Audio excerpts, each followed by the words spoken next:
Okay, this is a new eye. Yesterday the slide was broken. It's called Knott's Fairy Tales. It's a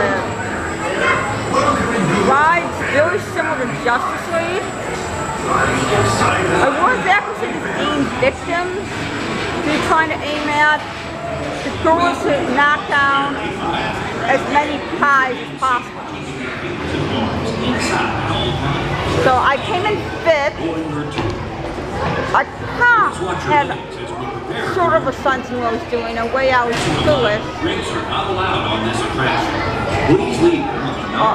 They do 2 cows at once, so you compete with the most 5 other people. And I came in 5th of 6 people, so that's not bad. This is what the station looks like.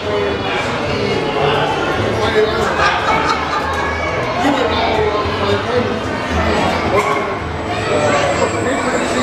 says Knott's Fairy Tales controlling the mail.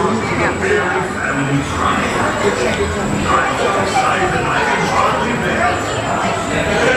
The closest thing I can compare this to from Six Flags is Justice League.